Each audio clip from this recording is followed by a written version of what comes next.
Hello everyone, welcome to my new blog. अनि आज पनि हामी हिँड्न गएनौँ। अब आज पनि हामी आफ्नो एनर्जी होइन, बाइकको एनर्जी जलाउनलाई घरबाट निक्लेर हिँडिसक्यौँ। अब हामी कहाँ जाने आज चाहिँ सोचेकै छैन। हामी जोत्नै हिँडिरहेछौँ चट्ट अगाडि राम्रो गाउँको बाटो हुँदै। अब आज हामी यो दादाले भन्नुभएको छैन कहाँ जाने हो भनेर, कहाँ पुगिन्छ। अब म बाटोको सबै भ्यूहरू देखाउँदै त्यो ठाउँसम्म पुग्छौँ। आज घाम लागिरहेछ, आज चाहिँ पुरै चर्को घाम लागिरहेछ। त्यही पनि आज चाहिँ हामी अलिक छिटै हिँडेको, हिजो अलिक ढिलो हिँडेको भएर रात पऱ्यो। सुसाइड पोइन्टको भ्यू हेर्न पाइनँ। अब आज चाहिँ हामी अलिक छिटै हिँडेको छौँ। अब हेरौँ कस्तो कस्तो भ्यू देखिन्छ आज। यस्तो दामी भ्यू छ, घरहरू चिटिक्का चिटिक्का। ओ ओ ओ ओ झन्डै गडा गुडुङ भयो। गीत बारी मान्छेहरू यसरी गाउँघरमा घर बनाउँदैछन्। अनि हामी पर पहाड पनि देखिँदैछ। अहिले चाहिँ हामी यहाँ जयपुर भन्ने ठाउँ आइपुग्यौँ। आज चाहिँ यहाँको हाट बजार लाग्ने दिन रहेछ। अझै के भएर सोमबार लाग्दो रहेछ यहाँको बजार। यो चाहिँ जयपुर बजार लागेको रहेछ आज यहाँ। टक्कै गाउँघरको सानैदिनो बजारको दिनमा पैसाहरू लुगासुगा बेच्न मान्छेहरू आएका छन्। पेट्रोलको सर्टेज हुन आँटे जस्तो छ है। साथीहरू पुरै लाइन लागेको छ बाइकहरू। अब हामी पनि यहाँ लाइनमा लागेको छौँ पेट्रोल हाल्न। र यो चाहिँ हो बुधबारे बुद्ध शान्ति। अनि हामी चाहिँ अब यो बुधबारे कटेर टक्क उयो राइटबाट त्यो अगाडि कारहरू गइरहेकोपट्टि राइट जान्छौँ। हिजो पनि हामी यही बाटो हुँदै गएको हो। अब आज चाहिँ अलि अगाडिबाट हिजो चाहिँ भित्र गएको थियौँ। अब आज चाहिँ कता गइन्छ है। यो समय त के देखाउनु, हिजो देखाएकै छ। अब हिजो भित्र छिरेको बाटो पट्टिपछि अनि त्यहाँको भ्यू हेर्ने। अहिले चाहिँ हामी हिजो गएको ठाउँसम्म पुगिनौँ। बिच बाटोबाटै यता हाफेन चोकबाट भित्र हिँड्यो। हाफेन चोकबाट भित्र छिर्यौँ। पुरै अफरोडै अफरोड रहेछ होइन। आनन्दले जाउँ गौडा भन्ने ठाउँ हिँडेको अरे अहिले हामी। अनि अब यो पुरै अफरोड हुन्छ। अफरोड त के भन्नु यसलाई, अफरोडै हो। अब यो त पिच गर्नलाई रेडी पारिरहेको रहेछ।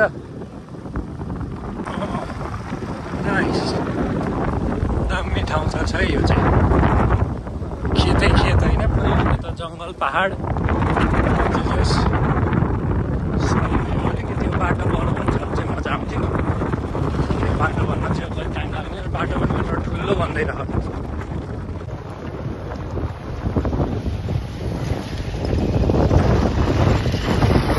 खोलामा त पानी त सुक्न पो लागेछ त, अलिअलि मात्रै रह।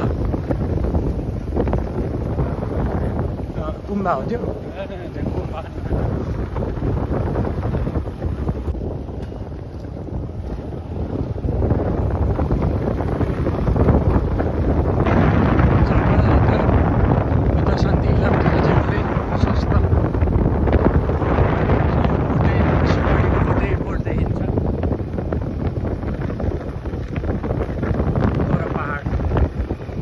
बाटो अब एकछिन चाहिँ यत्तिकै नै उयो नै छ अरे। अनि अलि अगाडि पुगेपछि चाहिँ बाटो राम्रो छ अरे।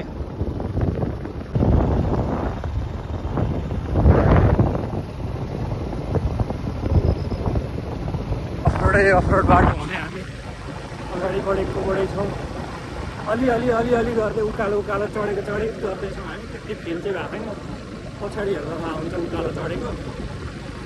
अब यहाँ अलि गर्दै उकालो हुँदैछ। अब हेर्नु त्यो ठाउँ कति उकालो, कति डाँडा माथि छ पनि। ल अब चाहिँ हामी साना पिच बाटोमा आइपुग्यो। पुरानो पिच रहेछ। पिच चाहिँ पहिल्यै बनेको सायद यो। गाउँघर वरिपरि हेर्दै अन्त पहाड पनि नजिकै छ। क्यामेरामा अब के कतिको नजिक देखिएको छ थाहा छैन, सबै नजिकै छ गाउँघरतिर। अब दुधसुध वालाले लिन आउने बेला होला। पहाड त यहीँ नै आइसक्यो। चिसो हावा खाँदै हामी अगाडि बढिरहेका छौँ। माथिपट्टि कलर सलर लाएर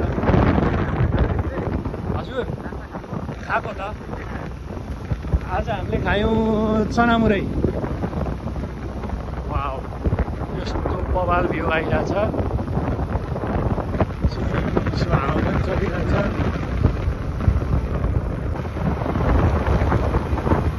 अहिले चाहिँ हामी टक्क पहाडको फेदैमा बसेको गाउँसम्म आइपुग्यौँ वरिपरि हरियाली यहीँ अगाडि हो पहाड देखिँदैछ अब चिलमा एकछिन यहाँको भ्यू हेरौँ यता त झन् कस्तो बवाल देखेको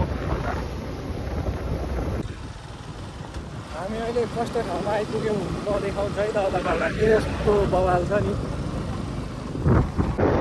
माई गड वरिपरि पुरै पहाडै पहाड यहीँनिर छ पहाडी यहाँ एउटा खोला होला सायद त्यहाँनिर यहाँनिर एउटा घर बनेको रहेछ यहाँनिर कस्तो बवाल ठाउँ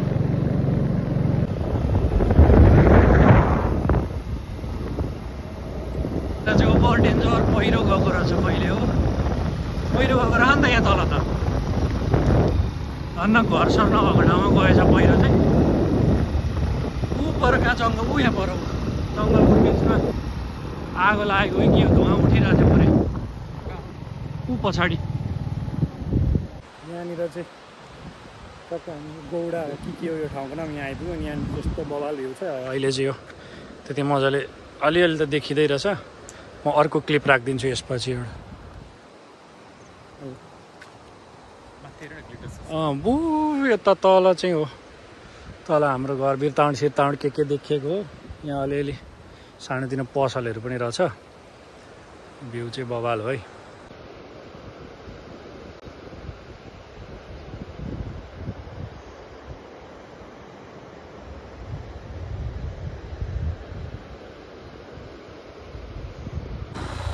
अब चाहिँ राति भएको कारणले हामी यहाँबाट फर्क्यौँ तर उज्यालैमा आउनु हो भने चाहिँ यो ठाउँमा चाहिँ बवाल देखिन्छ कस्तो छ अब एक दिन मिलाएर फेरि दिउँसैतिर आउनुपर्ने हुन्छ यो ठाउँ अवलोकन गर्न होइन ऊ पर तराईको झिलिमिली सहर बजार क्या मजाले देखिरहेछ तर अब यो क्यामेरा यो पक्रिँदैन के गर्नु अब चाहिँ हामी लाग्यौँ घरतिर यहाँबाट कस्तो दामी देखिरहेछ भ्यू माथि प्लेन पनि उडिरहेछ ठ्याक्क माथि तर के गर्नु अब यो मलाई क्यामेराले पक्रिँदैन चिप्ल्यो अब क्यामेराले नपक्रेपछि के गर्नु आफूले त हेरेँ नि अब तपाईँहरू हेर्ने मान्छेलाई देखाउन पाइनँ कुनै दिन उज्यालोमा आएर चाहिँ यहाँको चाहिँ राम्रैसँग भिडियो बनाउनु पर्छ जस्तो देखेँ मैले अब आजलाई चाहिँ अब यस्तै भयो अर्कोचोटि चाहिँ अलि राम्रै बनाउनु पर्छ ल अहिले चाहिँ म घर आइपुगेँ होइन अनि अब चाहिँ म खानासाना खान्छु लुगा पनि फेरेको छुइनँ आई होप तपाईँहरूलाई आजको भिडियो मन पऱ्यो होला मन पऱ्यो भने लाइक गरिदिनु होला च्यानलमा नयाँ च्यानल सब्सक्राइब गरिदिनु होला अब अर्को ब्लगमा भेटौँला तबसम्मको लागि stay safe stay happy thank you so much for watching bye by